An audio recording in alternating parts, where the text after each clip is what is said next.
Good day guys! Hi!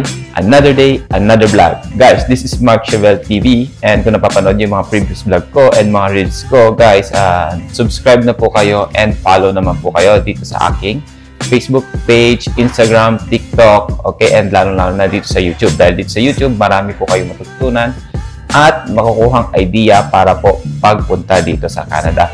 Well guys, kagigising ko lang ngayon, no? So, excited ako mag-vlog dahil meron na tayong room for vlogging, editing, and eto, nandito na tayo ngayon sa much comfortable places rather than dun sa Rockmont Hotel. Pero hindi ko naman sinabing hindi ko okay naman siya dun guys. Yun nga lang, mas marami kami pwede dito at mas marami kami mga activities. So, mas marami talaga guys. So, excited ako ipakita sa inyo itong new house apartment namin. So, bibigyan ko kayo ng little bit tour. Pero bago natin umpisahan lahat ng yan guys, no? Guys, sorry, maingay pa dito. Kasi dito sa likod namin may nagko-construct, okay? So, bago natin umpisahan yung video guys, mag-intro muna tayo.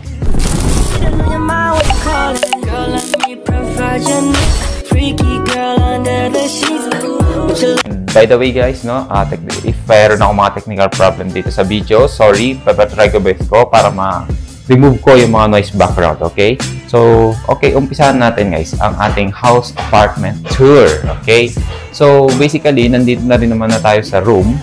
So, umpisahan na natin dito sa room, okay? Medyo makalat, hindi ko siya naayos, pero okay na rin siya. Mga soon, mag-set up pa ako, hindi pa kasi ako tapos. So, guys, eto nga po pala yung aming room. Ako lang po mag-isa dito sa aking room. At ito po yung aking view pagka ako'y tumatanaw dyan sa labas. Yan. So, wala pa akong curtains. Maglalagay pa kami. Umorder pa kami ng curtains kasi customized yung mga ganitong klaseng curtains. Wala ka masyado mabibili sa market. Pwede ka magpa-fabricate. And then, mag-drill pa kami dyan. So, hindi pa kami tapos. So, temporary. Yes, nakakasilaw. Siyempre, kaya ang kama ko, nandito muna. Ito, guys, tignan nyo. Yan. So, yan yung kama ko. Ito yung closet ko. And ito yung mga soon apartment. And then may swimming pool din kami dun sa behind ng apartment na ito. So, ito yung aking rooms. Yan. So, sorry guys, makalat ha. At hindi pa talaga ako tapos mag-ayos. Yan. Diba? So, yan mga yan guys, ay bigay ng amo ko. May mga gift kami dito ng mga amo ko. Okay? So, yung mga ibang gamit namin is gift ng boss namin. So, marami siyang gift sa amin nung bago lipat kami rito. So, napaka-bless namin, napaka-bait. Guys, no? Okay, so punta naman tayo sa kitchen, bathroom, and living area, and balcony. Okay? Let's go. Eto guys, palabas ako ng pintuan ngayon ng room.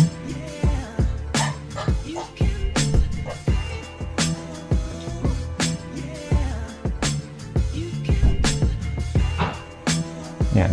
Dito yung ano namin guys. Dito yung electrical room namin.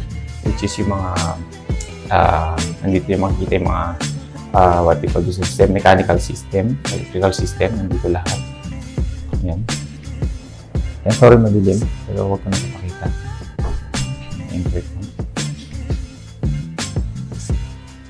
So, yan. Ito yung pakluan, diba? Ito yung laundry. So, meron kaming biniling 2 machines para sa wash and dry. Dahil sobrang lamig nga rito guys, kailangan yung damit mo talaga matuyo. Hindi uso sampayan dito nga. Dahil nandito tayo sa bansang Canada, no? So, ito yung aming 2 machines na napakalaki at napakaganda, heavy duty guys. Dalawa lang kaming gumagamit yan. Okay, and then meron din kami map, syempre. Pag mag-maintenance kami, linis. And then, napakaganda guys, napakalaki, napakalupang. Kahit 3 kayo dito guys, hindi kayo mahihirapang magsiksikan. Diba? At least napakaganda ng spacing. So, next tayo. I think bathroom muna tayo. Medyo hindi pa nga ayos guys, kaya pagpasensyahan nyo na. Napaaga lang yung house tour ko. Okay, dahil excited akong mapakita sa inyo yung nilipatan namin. Okay, ito. Yung bathroom.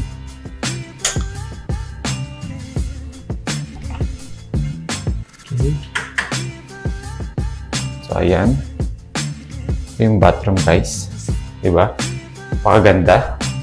So, open natin yung exhaust. Ayan. So, meron kaming pailaw dito. Di ko alam yung tawag sa ilaw na yan, pero mostly yung tawag namin dito nun, parang lantern light kasi nga nakasabit. So ito, meron din kaming ito, parang movable lights, so pwede mong adjustable. So parang pin light siya na adjustable kasi maliit lang. Okay. So ito, meron kaming glass shower. Ito yung aming toilet. And then, ito ang aming bathtub. Yan.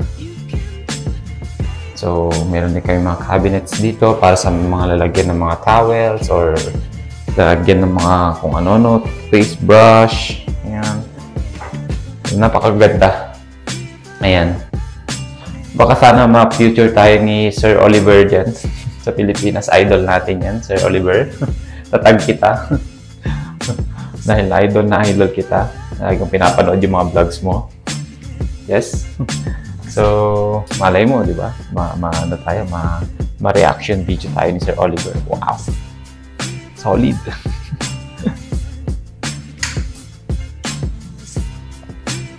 Ayan. Ito ang aming living room and kitchen room. Yan. So, basically, open space. Then, nandito na yung kitchen namin. Wala namang partition, mas maganda kasi pag the more na may partitions, lalong sumisikip yung bahay. So open space, and then meron kaming mga window, mga glass window or forget yung tawag, pero ito yung mga tinatawag na open window, glass window. Ayan. So ito yung mga tinatawag nila na modern glass designs. Okay, so as you can see, mga malalaki yung mga windows niya. Okay, so ang magiging result niyan guys, once na nandito kayo sa loob, is lalong lumalawak yung paningin nyo. Kumbaga yung pag tinignan mo yung area, kahit alam mo medyo maliit lang yung size niya, is lumalaki siya. Especially if meron kayong high ceiling. Yan, katulad niyan. Maybe nasa 3 meter, I think, yung height. Then, eto, yung size ng living room namin from there to there is 12 feet by 10 feet. I think hanggang dito sa center island. Ito, center island. Punta yan hanggang dito. So, meron siyang 12 feet by 10 feet. Okay, approximately. Okay, and then, syempre, iba yung mga sizes doon. Nakalimutan ko na, pero mostly ganun din. Okay, mga 8 feet area. Tapos dito sa gitna, meron mga between 2 meters ang gap niya. So, napakaluwang. So, meron na siya mga built-in cabinets. Yan. So, bago tayo magsabi-sabi ng built-in, painit muna tayo, di ba? May pailaw pa yung coffee namin. O, di ba? Tapos ito yung luto ng kasamahan ko. I-future ko na rin yung luto ng aking dormmate. Nilaga. Sarap. Sana mapanood mo to at mapatikim mo. Yan guys, no? So, nakita nyo yung kitchen, yung room ko. At ito, meron pa tayong walk-in closet dito, or yung ito para sa mga mga shoes, okay? Sa mga slippers, bags, ayan. So, ito, pagpasok mo ng pinto galing labas, kalak pa. Ayan. So, dito yung kasamahan namin sa ayan, yung aming staircase going up. Going dito sa room. Okay, pagpasok mo dito, bang! Walang laman. So, yan. So, di ba? Para pagka diretso ka galing work, pasok ka lang dito, lagay mo yung mga sapatos mo, yung mga gamit mo, para hindi madumihan yung floor, di ba? So, yan guys, ito yung balcony sa amin. Yan. Diba, napakaganda. Halos ito yung mga primary schools, maraming schools dito. Yan, kabilaan. Meron pa ron, banda ron. Yung mga park, basketball.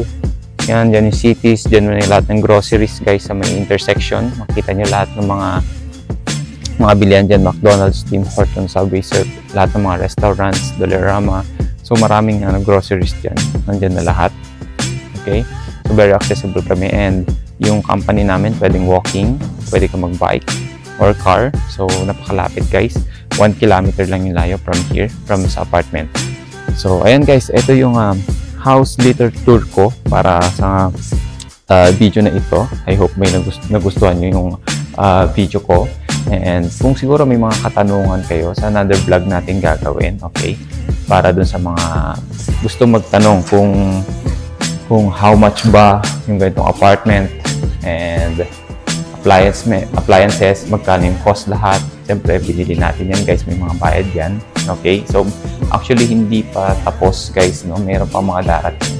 Siguro sa susunod na vlog ko, i-vlog natin guys yung mga cost ng mga bawat appliances dito, di ba? Para at may idea kayo kung paano yung life namin dito sa Canada, paano yung mga gastusin namin dito. Well, eto mga gamit na to guys is kung sa baguhan ka, hindi talaga namin kayang bilhin to.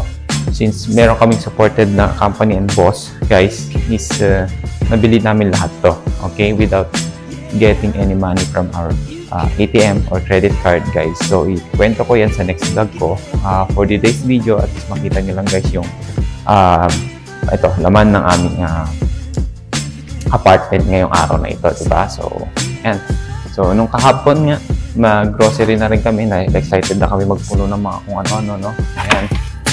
Meron kami na, hindi makita pork chop, sausage, chicken, beef. So, tapos pagdating naman dito sa baba,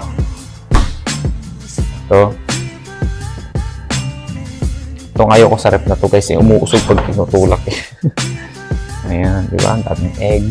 So, hindi pa namin masyadong mapuno yung rep. Pero yan, sa ganyan, okay na yan dahil napakarami, dami namin maluluto. Kaysa bumili ka sa labas, no? Diyan, magluto ka na magluto, okay? Napakasarap pa at masustansya, okay, kaysa naman sa fast food, okay, so mas makakatipid pa kami. And yung sa aircon namin guys, kung napansin nyo, ayan, split type, hindi na namin ginagamit. Hindi ko ba maintindihan dito sa Canada guys, yung lagay pa ng aircon, ang labig na. Pero guys, may summer naman dito. Yung summer dito is 4 months, ganun lang tinatagal. Tapos yung pinakamainit, minsan tumatagal lang siya ng 4 days to 5 days. Minsan pa iba-iba pa yung araw. Yun na yung pinakamatagal na init. Ay, nagagamit yan sa tanghali lang siguro. Pagdating ng gabi, lumalamig ulit. So, para sa amin, hindi na namin binubuksan. Kasi Pilipino tayo, kaya... ay, hindi pala Pilipino, Ilocano tayo. Paras ni Sir Oliver dyan. Ilocano tayo, kaya... huwag tayong gumamit ng mga electricity bills. Sorry. Yun. So, ito guys, lahat ng mga designs dito sa apartment, mga interior niya, yan. Napansin niyo pala yung mga ilaw, no? Yan. So, more on lantern design, I think, yung ilaw. Yan. O tawagin, ewan. Comment down below. Hindi ako familiar sa mga ilaw. So, ito. Meron tayong mga yan, pin lights na, I mean, yung pin light, guys, ano yun, yun yung mga nasa gilid. I mean, yung design niya kasi parang pin light. So, lantern design na ilaw. Ayan, kasi naka-hang light. Parang ganon, hang light design. I don't know. So, ayan. Kasi yung tawag ko sa mga ganon dati, yung mga track light. Pero yung track light kasi alam ko yung lumilipat-lipat na ganon.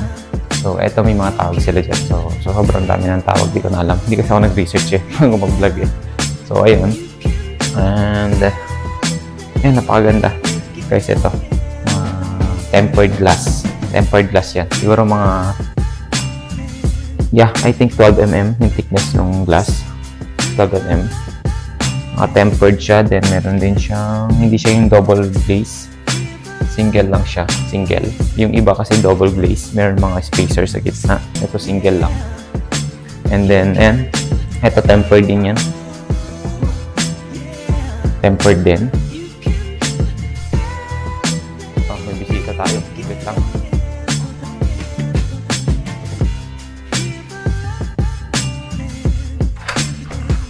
Sino bisita to? Uy! Go-vlog ako eh. Hi guys! Welcome to my guys! Wait, to my guys. Kagising ko lang ata pre ah. Ha? And guys, no, i-continue natin yung vlog. So, pumunta yung kasamahan ko rito. And ayun, nagsasabi siya na tatanong siya bakit walang mga lock yung pintuan. So, I think, hindi ko sure. Baka yun yung standard nila dito na walang lock dapat para pagka nagkagulatan. Ewan ko ba? Kasi guys, yung kwarto namin, okay, ganito kasi yung mga doorknob niya. Actually, napakadali lang naman siyang palit. Ayan. Yan, so meron lang siyang dalawang tornilyo dito, no? Phillips screw lang to. Okay, para matanggal. Then, after that, pwede mo na siyang palitan ng mga kung ano gusto mo. Marami online, mga gandang mga doorknob. Pwede kang bumili ng mga may Bluetooth na, may mga intercom. So, pwede mo ilagay yun sa kwarto mo para kung sakaling may papasok, di ba? Habang may ginagawa ka at, di ba, pwede mo makita kung sino papasok. So, marami na siyang pwedeng gawin. High-tech na ngayon. So, yung standard lang naman yung butas ng mga pintuan. Napakadali lang palitan. Kahit sino kayang gawin yan.